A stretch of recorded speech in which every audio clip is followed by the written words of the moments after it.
그날 경찰서 책상 위에 낡은 봉투 하나가 올려져 있었습니다. 누렇게 바랜 봉투, 모서리가 해지고 손때가 가득 묻어 있었죠. 경찰은 말없이 그걸 제 앞으로 밀어냈어요. 천천히, 조심스럽게. 아내 며느리분의 진짜 이름이 적혀 있습니다. 진짜 이름? 그 말을 듣는 순간 손끝이 떨렸습니다.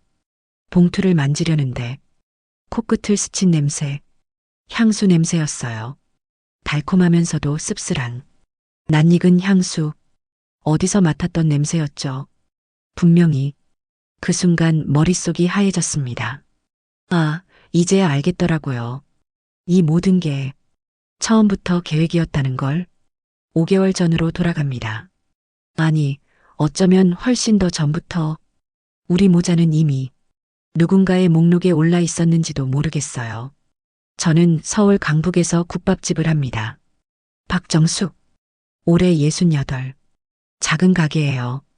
테이블 6개, 낡은 냉장고 하나, 벽에 걸린 메뉴판. 하지만 이곳이 제 전부입니다. 새벽 5시, 알람이 울립니다. 일어나서 제일 먼저 하는 일, 가게로 가는 거예요. 겨울이면 손이 시렵니다. 찬물에 재료를 씻을 때 손가락이 빨갛게 부어오르죠. 여름이면 땀이 줄줄 흐릅니다. 국을 끓이는 불 앞에서 하루 종일 서 있으면 옷이 흠뻑 젖어요. 하지만 멈출 수가 없습니다. 이게 제 인생이니까요. 남편은 민수가 10살 때 교통사고로 세상을 떠났어요. 그날도 기억합니다. 비가 오던 날이었어요. 경찰서에서 전화가 왔죠. 병원으로 뛰어갔지만 이미 늦었습니다. 민수는 울지도 못했어요. 그냥 멍하니 아빠를 보고만 있었죠. 그날 밤 민수를 안고 울었습니다. 이 아이는 내가 지켜야 해. 어떻게든 키워야 해. 그렇게 다짐했어요. 그때부터 혼자였습니다. 새벽 5시면 일어나 국물을 끓였어요. 손님 받고 설거지하고 장보고 밤 10시가 넘어서야 집에 들어갔죠. 그렇게 하루하루를 버텼습니다. 28년을요. 민수는 이제 39. 자동차 부품 회사에서 정비 일을 해요. 착한 아이입니다. 정말로요. 초등학교 때 친구가 괴롭힘 당하면 제일 먼저 말렸던 아이. 중학교 때는 매일 학교 끝나고 가게 일을 도왔어요. 엄마, 내가 설거지할게. 그러면서 싱크대 앞에 섰죠. 아직 키가 작아서 발판 위에 올라서서요. 고등학교 때는 대학 안 간다고 했습니다. 엄마 혼자 힘드니까 빨리 돈 벌고 싶다고. 그 말에 얼마나 울었는지 몰라요. 아니야, 민수야. 너는 공부해야 해. 엄마는 괜찮아. 하지만 민수는 고집을 꺾지 않았어요. 그렇게 고등학교 졸업하고 바로 취직했습니다. 지금도 월급 받으면 절반을 제게 줍니다. 엄마, 이거 생활비. 그럴 때마다 코끝이 시려요. 아니야, 민수야. 내 돈인데 내가 써. 하지만 민수는 꼭 쥐어줍니다. 이런 아이가 좋은 사람 만나야 하는데, 손재주는 좋은데 사람 사귀는 게 서툴러서 연애 한 번 제대로 못했거든요. 그게 늘 마음에 걸렸습니다. 내가 이 아이한테 좋은 엄마는 못 됐구나. 혼자 키우느라 정신없이 살았으니까요. 그러던 어느 날이었습니다. 점심시간, 가게가 손님들로 가득 찼어요. 국밥 3그릇, 순대국 2그릇, 바쁘게 서빙하고 있는데 가게 문이 열렸습니다. 낯선 여자가 들어왔어요. 40대 중반쯤 돼 보이는 여자. 하얀 블라우스에 은빛 브로치를 달고 있었습니다. 깔끔하게 빗어넘긴 머리, 단정한 화장, 검은색 가방. 이 동네에선 보기 힘든 차림새였죠. 주변을 둘러보더니 구석 자리로 걸어갔어요. 천천히, 조용히 앉아서 메뉴판을 보더니 저를 불렀습니다. 순대국 하나 주세요. 말투가 또박또박했어요. 차분하고 정중했죠. 손님 한 명 더 왔네. 그렇게만 생각했습니다. 그 여자는 조용히 먹었어요.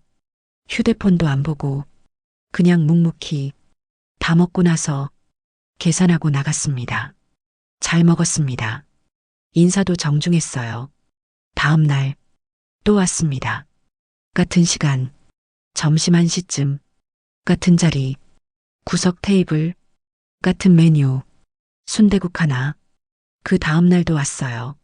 같은 시간, 같은 자리, 같은 메뉴, 또 그 다음 날도요. 일주일이 지났습니다. 매일 같은 시간에, 같은 자리에 앉아 있는 여자. 이상했어요. 조금씩 2주일째 되던 날, 그 여자가 계산하면서 말을 걸었습니다. 국물 맛이 참 좋다고. 어머니가 끓이시냐고. 네, 제가 새벽부터 끓인다고 했죠. 그랬더니 대단하시다며 웃었어요. 따뜻한 미소였습니다. 처음으로 그 여자가 웃는 걸 봤어요. 사흘째 그 여자가 또 말을 걸었습니다. 이 근처에 사시냐고. 가게가 아침부터 문을 여냐고. 아침 6시부터 연다고 했어요. 밤 9시까지 한다고. 그랬더니 고개를 끄덕이더라고요. 힘드시겠어요. 그 한마디가 왠지 따뜻하게 느껴졌습니다. 한 달이 지났어요. 그 여자는 이제 단골이 됐습니다. 가끔 제 일손을 거들기도 했어요. 사장님, 제가 할게요. 앞치마 빌려달라며 설거지를 도와줬죠. 아니에요, 괜찮아요. 말렸지만 그 여자는 웃으며 도왔습니다. 고마웠어요. 한 달 반쯤 지났을 때 그 여자가 계산대 앞에서 물었습니다. 혹시 아드님이 계시냐고. 네, 있다고 했죠. 그랬더니 결혼은 하셨냐고 묻더라고요. 아직이라고 했어요. 일만 하느라 인연이 없다고. 그 여자가 잠깐 생각하더니 조심스럽게 말했습니다.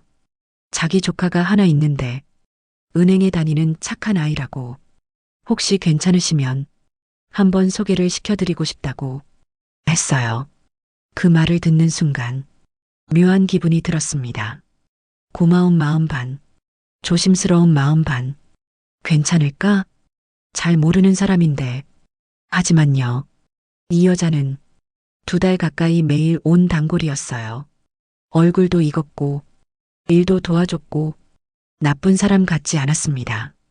게다가 은행 다니는 조카라니 괜찮은 집안 같았어요. 민수한테 좋은 기회일 수도 있겠다. 그렇게 생각했죠. 그럼 한번 만나볼까요? 그렇게 대답했습니다. 그 여자가 환하게 웃었어요. 좋은 인연이 될 거예요. 그때는 몰랐습니다.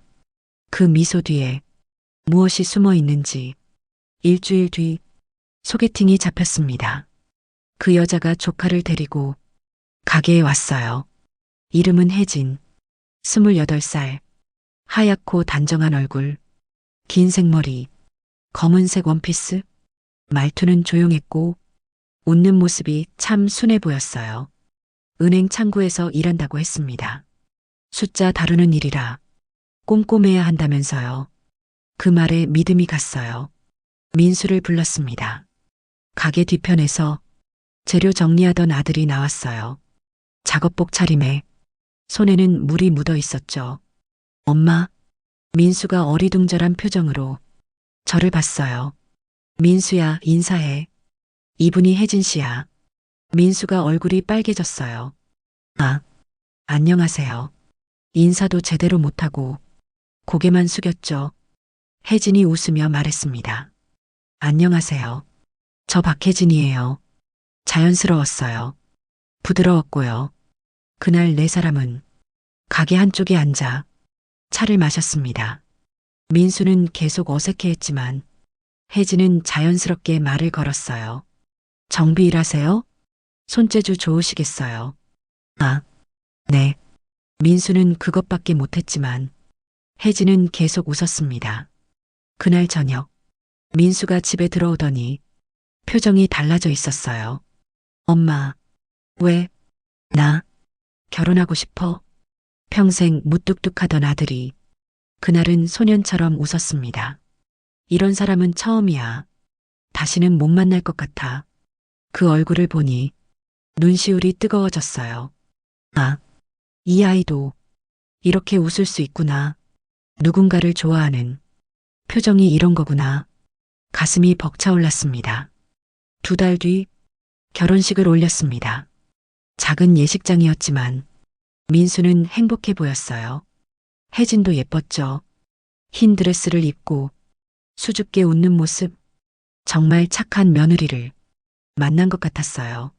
그날이 제 인생에서 가장 행복한 날이었습니다. 아들이 드디어 짝을 만났으니까요. 이제 나도 편히 살 수 있겠다. 그렇게 생각했어요. 그런데 이상한 일이 생겼습니다. 결혼식이 끝나고 사흘이 지났어요. 그 여자가 안 왔습니다. 조카를 소개해줬던 그 단골 손님, 일주일이 지났어요. 여전히 안 왔습니다. 2주일이 지났어요. 여전히요. 2달 동안 하루도 안 빠지고 오던 사람이 갑자기 사라진 거예요. 이상했습니다. 전화를 해보려고 명함을 찾았어요. 서랍을 뒤졌습니다. 명함이 있었죠. 전화를 걸었어요. 고객님이 거신 전화번호는 현재 사용하지 않는 번호입니다. 손에서 전화기가 떨어질 뻔했어요. 그제야 찝찝한 기분이 들었습니다. 왜 갑자기 사라진 걸까? 왜 전화번호가 안 되는 걸까? 조카 결혼시키고 나니 할 일 다 했다는 건가? 아니면, 하지만 곧 생각을 접었어요. 뭐, 그럴 수도 있지.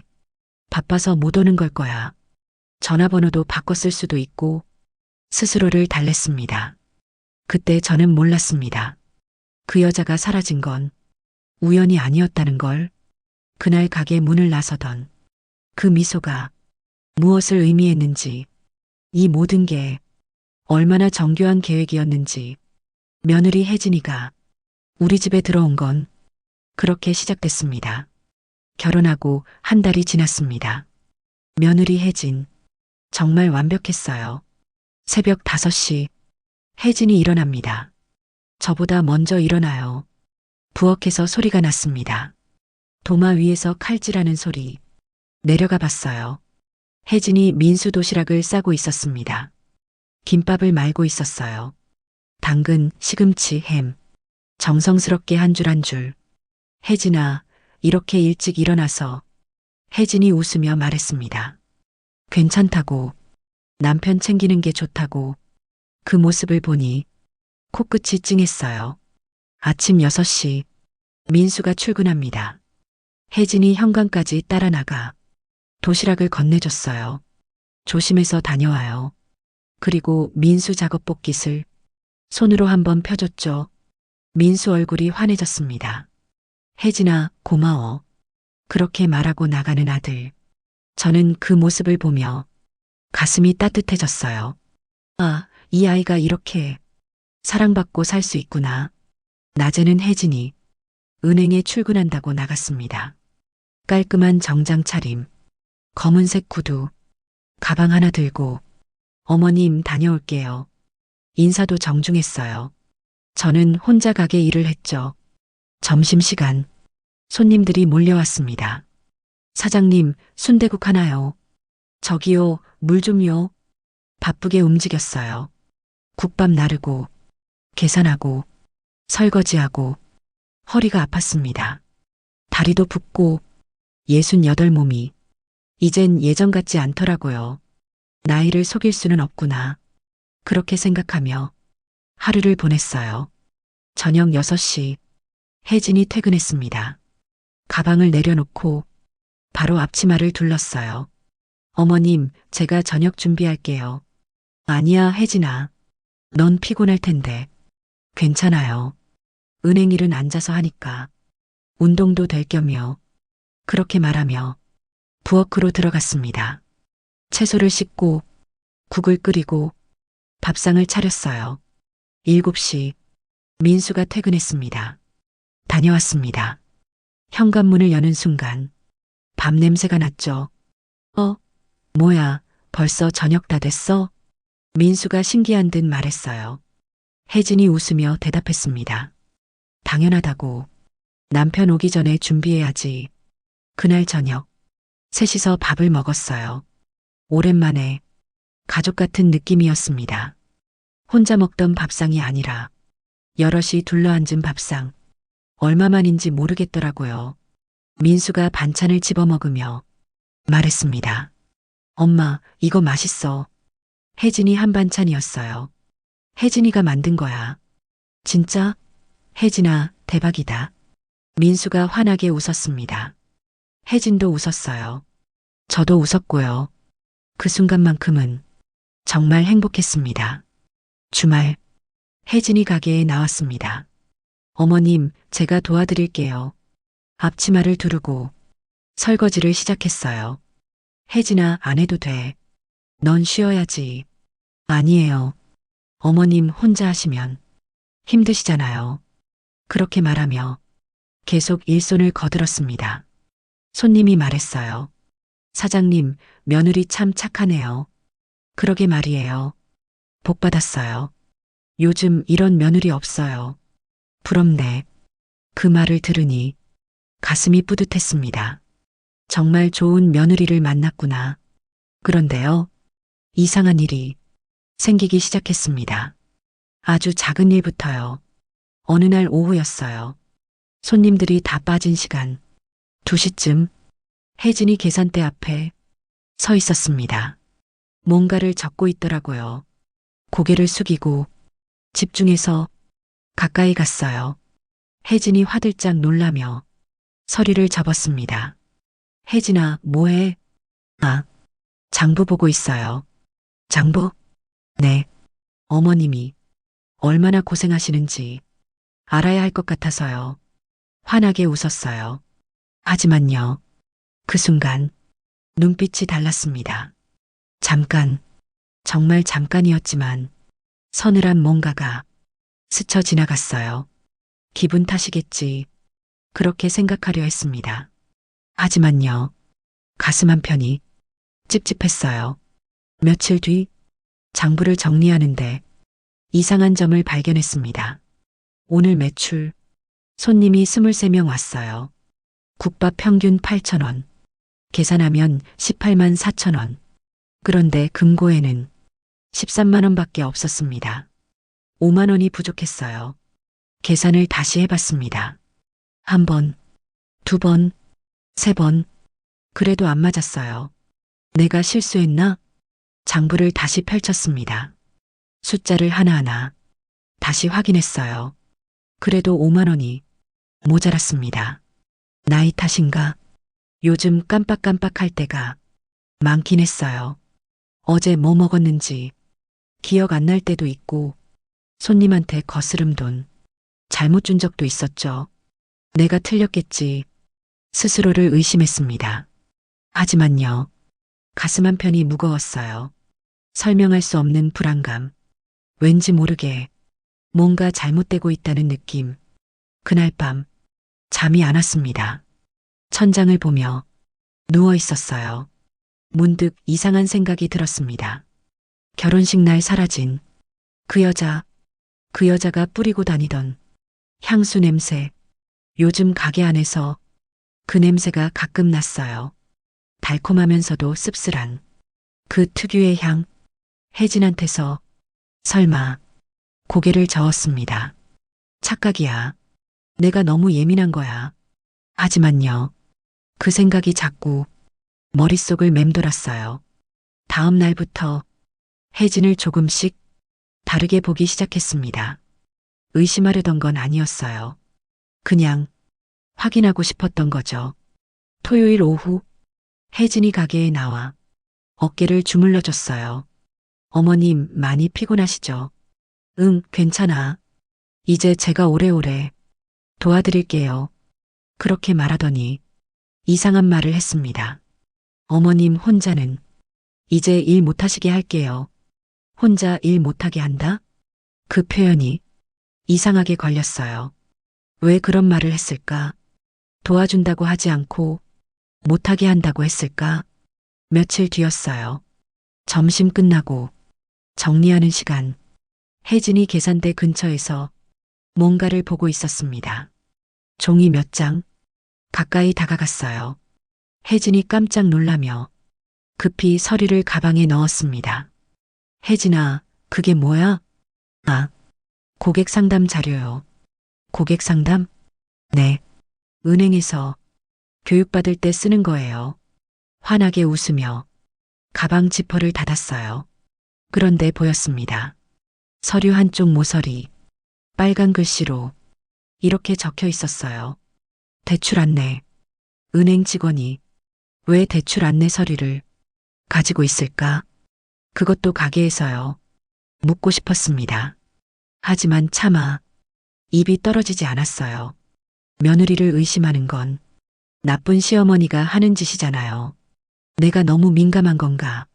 착한 며느리인데 괜히 오해하는 건 아닐까? 스스로를 다그쳤습니다. 그날 저녁 민수에게 슬쩍 물었습니다. 민수야, 응? 혜진이가 요즘 은행 출근 잘해? 민수가 고개를 끄덕였어요. 응, 잘해. 매일 가? 응. 요즘은 재택근무도 한다더라. 재택근무? 응. 코로나 이후로 가끔 집에서 일한대. 그렇게 대답했습니다. 그런데 민수야. 응? 은행이 주말에도 문을 여나? 민수가 고개를 갸우뚱했어요. 아니, 휴일엔 쉬겠지. 왜? 아니야. 그냥 궁금해서. 민수는 아무렇지 않게 자기 방으로 들어갔어요.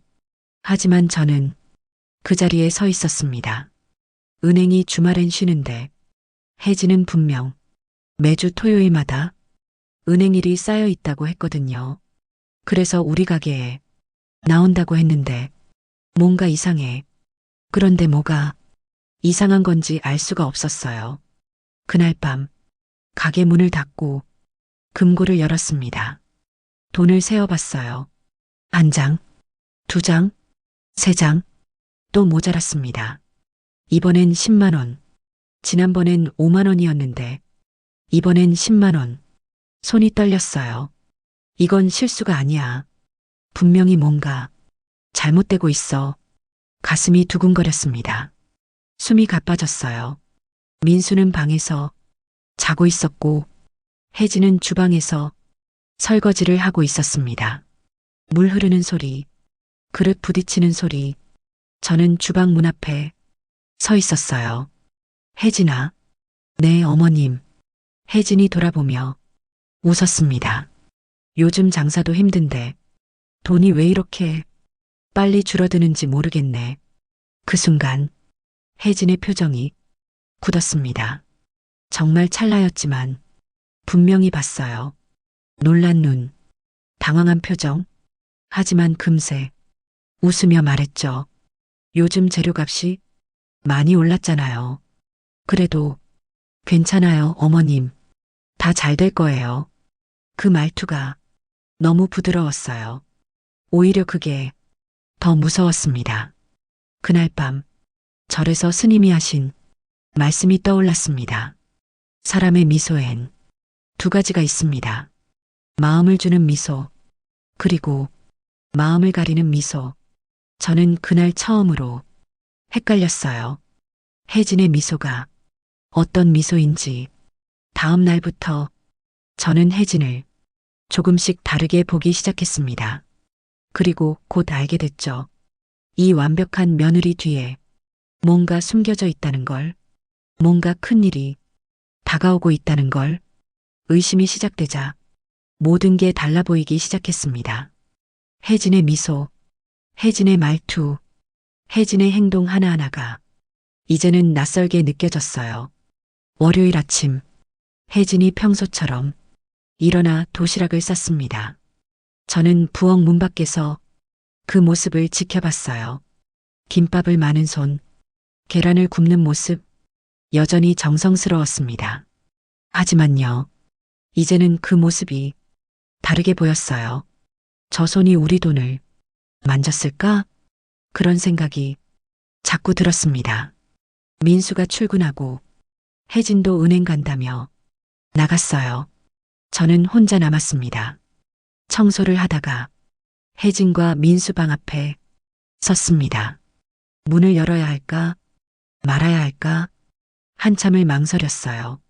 며느리 방을 뒤지는 건 나쁜 시어머니야. 하지만 돈이 계속 사라지고 있잖아. 그래도 이건 아니야. 그럼 어떻게 해? 그냥 당하고만 있어?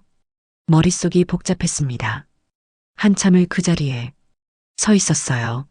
손이 문손잡이에 닿았습니다. 떨렸어요. 아니야. 그냥 청소만 하자. 방문을 열었습니다. 이불을 개고 바닥을 쓸었어요. 그냥 청소만 하려고 했습니다. 정말로요. 그런데요. 베개를 정리하다가 밑에서 뭔가 만져졌습니다. 딱딱한 종이 꺼내봤어요. 서류였습니다. 보험계약서. 손이 떨렸습니다. 펼쳐봤어요. 아들 이름으로 된 보험. 가입자 박민수, 수익자 박혜진, 보험금 3억 원. 숨이 막혔어요. 3억. 언제 이런 보험을 들었을까? 민수는 알고 있을까?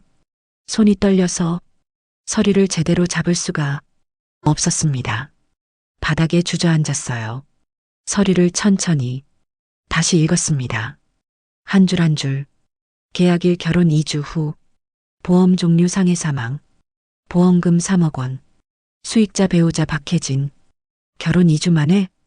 왜 이렇게 빨리 보험을 들었을까? 그것도 3억이나 되는. 제가 보험에 대해 많이는 모르지만 이건 이상했어요. 결혼한 지 얼마 안 된 젊은 부부가 3억짜리 보험? 그것도 사망보험? 더 이상한 건 수익자였습니다. 보통은 부모나 형제를 쓰잖아요. 그런데 배우자, 결혼한 지 2주 만에 만난 사람을 수익자로. 갑자기 무서운 생각이 들었습니다. 혹시 민수한테 무슨 일이 생기길 바라는 건가? 아니, 그럴 리 없어. 고개를 저었어요. 하지만 가슴 한쪽이 차갑게 식어갔습니다. 서류를 다시 베개 밑에 넣었어요. 손이 너무 떨려서 제대로 놓을 수가 없었습니다. 한참을 만지작거리다가 겨우 원래 자리에 놓았죠. 방문을 닫고 거실로 나왔습니다. 소파에 앉았어요. 다리에 힘이 없었습니다. 손은 계속 떨렸고요. 뭐가 어떻게 된 거지? 내가 잘못 본 건가? 아니야. 분명히 봤어. 3억이라고 적혀 있었어. 민수는 알까? 알고 가입했을까? 머리가 복잡했습니다. 확인해야 했어요. 민수한테 물어봐야 했습니다. 그날 저녁, 민수가 퇴근했을 때 물었습니다. 민수야. 응? 너 보험 들었니? 민수가 고개를 끄덕였어요. 응, 들었어. 언제? 결혼하고 얼마 안 됐을 때. 혜진이가 권해서. 왜 권했대? 내가 정비일하잖아. 사고 위험이 높으니까 보험이라도 들어야 마음이 놓인대. 고개를 끄덕이며 대답했습니다. 그래서 얼마짜리 들었어? 민수가 잠시 생각하더니 말했어요. 1억. 1억? 아니었어요. 제가 본 건 3억이었습니다. 민수는 1억인 줄 알고 혜진은 3억을 가입시켰다? 왜 거짓말을? 며칠 뒤 더 이상 참을 수가 없었어요. 보험사에 전화했습니다. 여보세요. 박민수 명의 보험 확인 좀 해주실 수 있나요? 상담원이 잠시 후 대답했습니다. 보험금 3억. 맞았어요.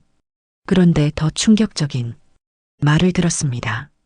보험료 납입이 연체됐습니다. 대출로 전환됐는데요. 대출이요? 얼마인데요?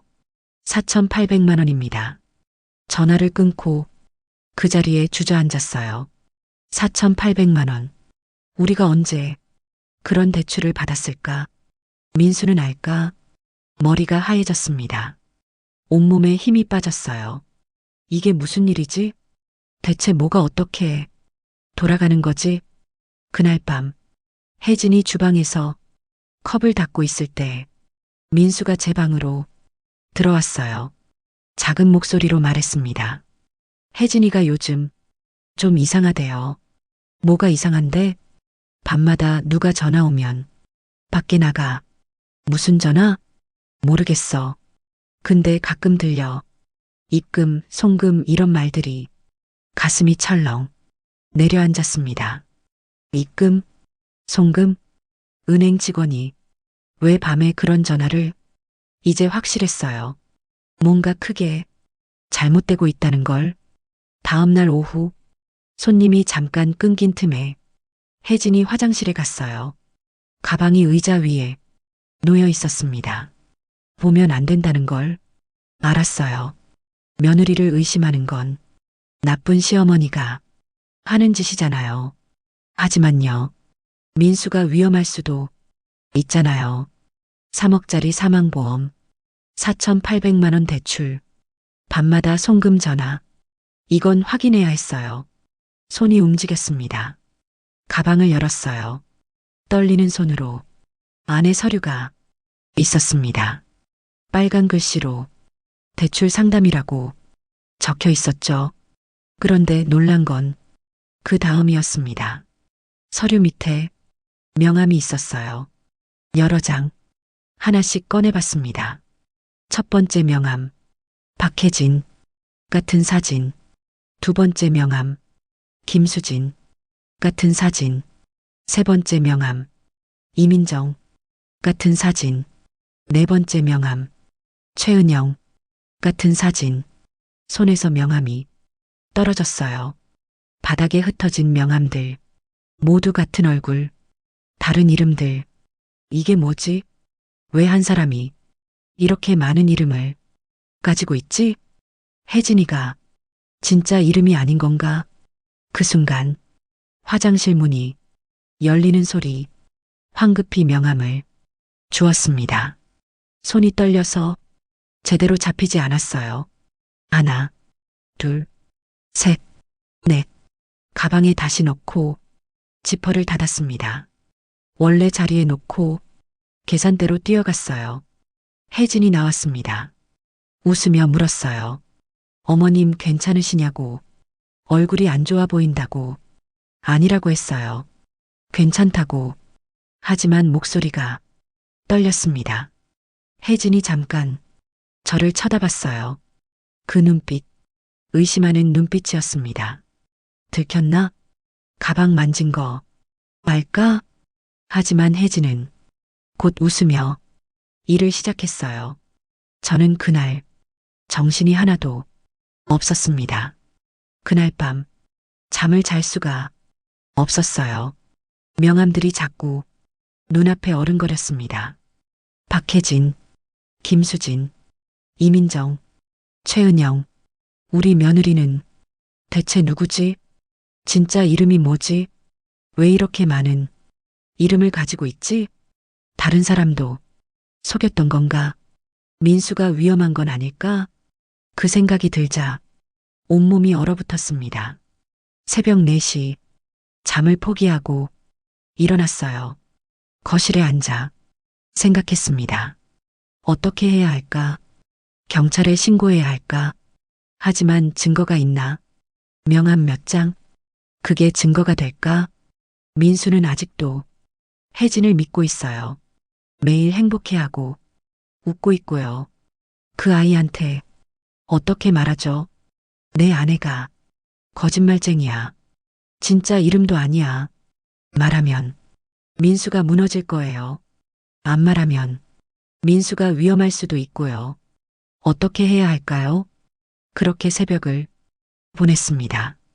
혼자. 일주일 뒤 더 이상한 일이 생겼습니다.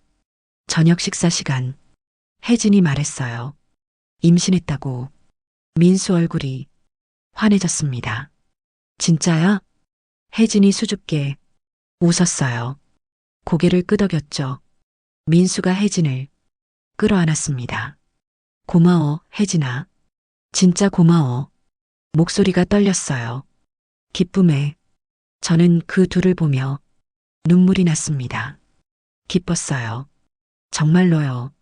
손주가 생긴다니. 하지만 동시에 묘한 불안감이 밀려왔습니다. 왜일까요? 기쁜 소식인데 왜 이렇게 불안할까요? 이것도 계획인 건 아닐까? 그런 생각이 스쳤습니다. 아니, 그럴 리 없어. 고개를 저었어요. 한 달이 지났어요. 혜진은 입덧을 한다며 자주 누워 있었습니다. 어머님, 속이 안 좋아요. 그럴 때마다 죽을 끓여줬어요. 며느리 뱃속에 손주가 있으니까요. 2달이 지났어요. 배가 조금 나와야 할 시기. 하지만 혜진 배는 여전히 평평했습니다. 아직 초기니까 그런가 보다. 3달이 지났어요. 이제는 확실히 나와야 할 때. 하지만요. 배가 안 나왔어요. 혜진아, 요즘 입덧은 없니? 혜진이 웃었어요. 체질이 그렇다네요. 배도 잘 안 나오고 입덧도 별로 없대요. 4달째 여전히 평평했습니다. 5달째 배가 안 나왔어요. 전혀. 그날 밤 저는 알았습니다. 거짓말이라는 걸. 임신도 거짓말. 왜 임신 거짓말을? 뭘 위해서? 혹시 시간을 버는 건가? 뭔가를 준비하는 건가?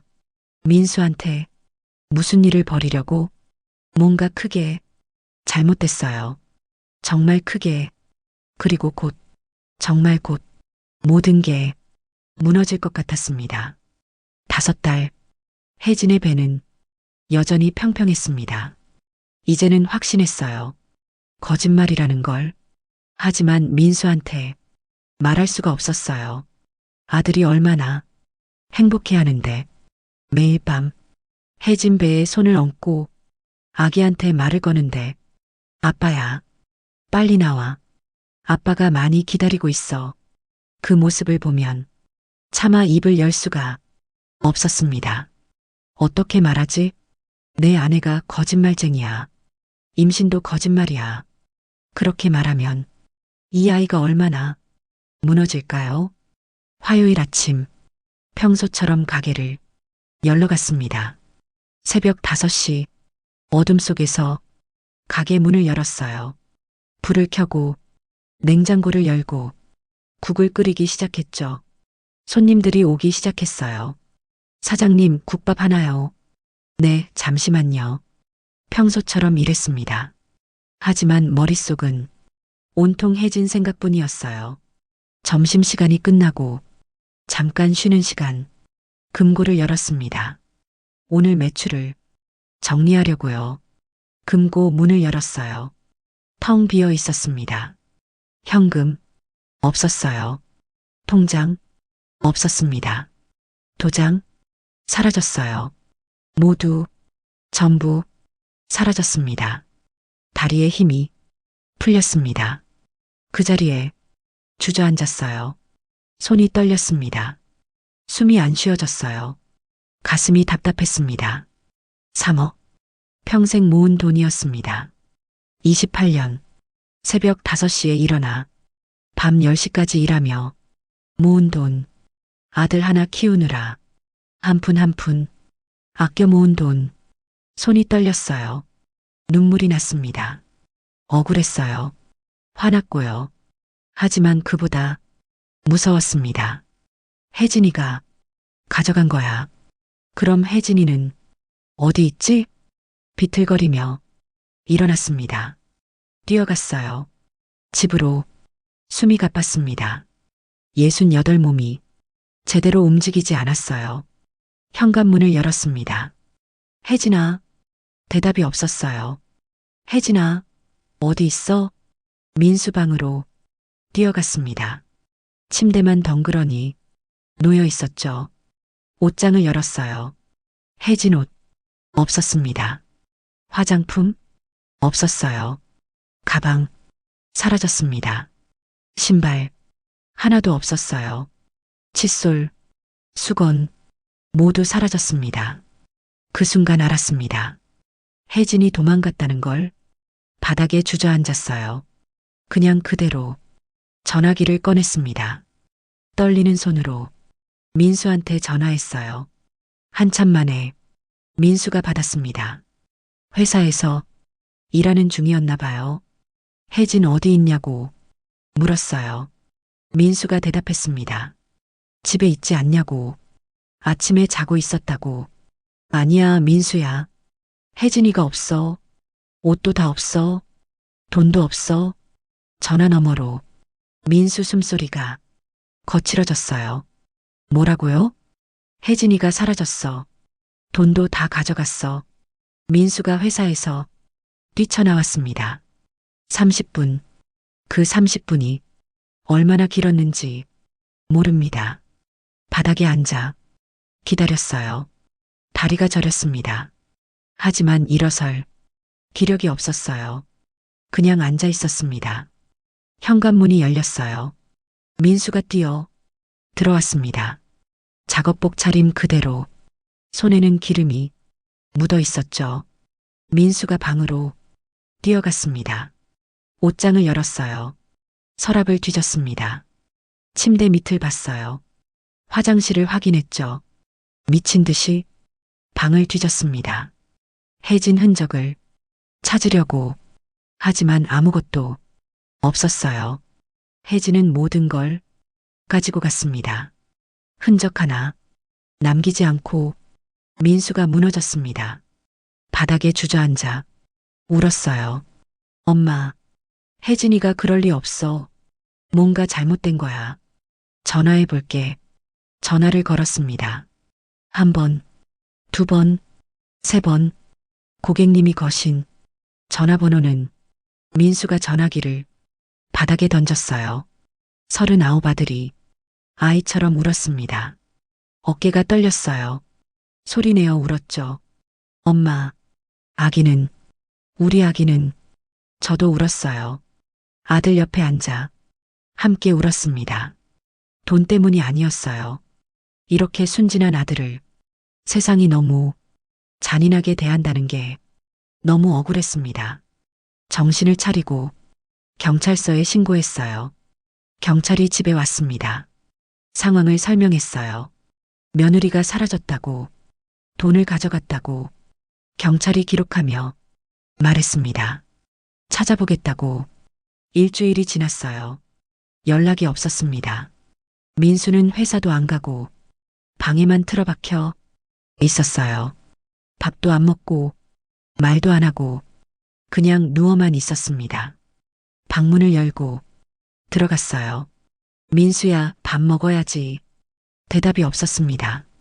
민수야, 엄마, 나 좀 혼자 있고 싶어. 문을 닫고 나왔어요.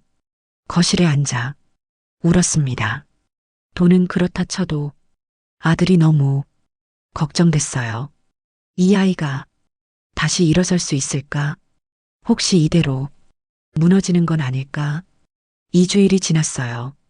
여전히 연락이 없었습니다. 민수는 조금씩 방에서 나오기 시작했지만 눈빛은 죽어 있었어요.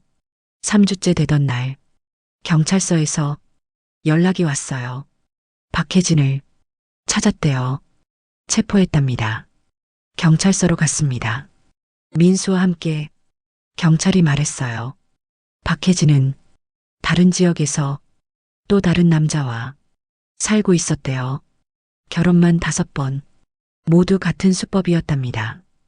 혼자 사는 과부집, 미혼 아들, 먼저 엄마한테 접근해서 신뢰를 쌓고 그 다음 아들과 결혼, 보험 들게 하고 돈 빼돌리고 임신 거짓말하고 적당한 타이밍에 사라지는 거래요. 경찰이 또 말했습니다. 처음에 가게에 왔던 그 여자 혜진 조카를 소개해줬다는 그 단골, 그 여자도 같은 조직이래요. 목표를 물색하는 역할, 취약한 가정을 찾아서 혜진한테 넘기는 거였답니다. 민수가 벽에 주먹을 쳤어요. 그럼 다 거짓말이었어? 경찰이 고개를 끄덕였습니다. 민수가 또 무너졌어요. 경찰이 봉투 하나를 내밀었어요. 박혜진이 전해달라고 했대요. 박정숙 씨한테 봉투를 받았습니다. 손이 떨렸어요. 낯익은 향수 냄새가 났습니다. 어머님께 낯익은 필체였어요. 경찰서를 나와 집에 돌아왔습니다. 민수는 방으로 들어갔고 저는 거실에 앉아 봉투를 열었습니다. 글씨는 삐뚤빼뚤했어요. 종이 위에 눈물 자국이 남아 있었습니다. 읽기 시작했어요. 어머님, 죄송합니다. 사실 제 이름은 박혜진이 아니에요. 박수진입니다. 어릴 적 아버지는 도박으로 저를 팔아넘겼고 엄마는 집을 나갔어요. 고아원에서 자랐습니다. 사람 믿는 법도 사랑받는 법도 몰랐어요. 21살 때 조직을 만났어요. 먹고 살려면 이 일을 하라고 했죠. 처음엔 거부했어요. 하지만 배가 고팠어요. 그렇게 시작했습니다. 처음엔 아무 감정 없었어요. 일이었으니까요. 그런데 어머님 댁은 달랐어요. 처음으로 누군가 물어봤거든요. 밥 먹었니? 그 한마디에 가슴이 무너졌어요. 평생 누구도 제게 그런 말을 해준 적이 없었거든요. 민수 씨도 착했어요. 어머님도 따뜻했어요. 처음으로 가족이라는 게 뭔지 알 것 같았어요. 그래서 더 이상은 못하겠더라고요. 계획대로라면 보험금을 타야 했어요. 그러려면 민수 씨한테 사고가 나야 했죠. 하지만 못했어요. 차마 못했어요. 그래서 그냥 도망쳤습니다. 돈만 가지고 죄인으로 남기 싫었어요. 살인자로는 남고 싶지 않았어요. 훔친 돈은 꼭 갚겠습니다.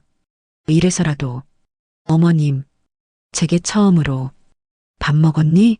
라고 물어봐 준 사람, 어머님이 처음이었어요. 감사했습니다. 그리고 정말 죄송합니다. 편지를 다 읽고 눈물이 멈추지 않았어요. 화가 났습니다. 분명히 화가 났어요. 하지만 이상하게 가슴이 저렸어요. 미워해야 하는데 미워할 수가 없었습니다. 며칠 뒤 절에 갔습니다. 스님이 제 얼굴을 보더니 잔잔하게 웃으며 말했어요. 미워하지 말라고. 그 아이가 잘못한 건 맞지만 어쩌면 어머님 덕분에 그 아이 인생도 처음으로 따뜻해졌을 거래요. 그 말에 가슴이 뭉클했습니다. 눈을 감고 속삭였어요. 그래, 덕은 미워하지 않는 데서 시작되는 거구나. 집으로 돌아왔어요. 민수가 방에서 나왔습니다. 처음으로 얼굴이 많이 상해 있었지만 눈빛은 조금 살아 있었어요. 엄마 밥 먹어. 민수가 처음으로 제게 밥을 차려줬습니다. 서툴게, 어설프게, 하지만 그 마음이 너무 고마웠어요. 그날 밤 민수가 말했어요. 내일부터 출근하겠대요. 힘들지만 살아야 한다고.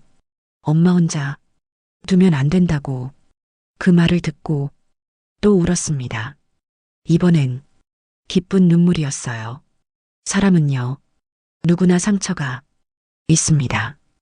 혜진도 그랬고, 저도 그랬고, 우리 민수도 그랬어요. 하지만 그 상처 때문에 다른 사람을 아프게 해서는 안 되죠. 혜진은 선택했어요. 더 이상 아프게 하지 않겠다고. 그게 속죄였을까요? 아니면 처음으로 느낀 양심이었을까요? 모르겠어요. 하지만 한 가지는 알아요. 밥 먹었니? 그 한마디가 세상을 바꿀 수도 있다는 것을, 누군가의 얼어붙은 마음을 녹일 수도 있다는 것을. 여러분, 이번 사연은 어떠셨나요? 저는 이번 이야기를 준비하면서 하나뿐인 아들이 받을 상처만 생각하면 용서를 할 수 없을 것 같은데 박정숙 씨의 마음이 이해가 잘 가지 않더라고요. 여러분은 어떤 생각이 드셨나요? 지금 어디서 듣고 계신지, 어떤 생각이 드시는지 여러분의 생각과 마음을 댓글로 남겨주세요. 여러분의 한 줄 한 줄이 누군가에게 큰 위로가 됩니다. 긴 이야기 끝까지 들어주셔서 정말 감사합니다. 구독과 좋아요는 금자 씨에게 큰 힘이 되고 더 좋은 이야기를 전할 수 있는 용기가 됩니다. 지금까지 사연 읽어주는 친절한 금자 씨였습니다. 오늘도 따뜻한 하루 보내세요.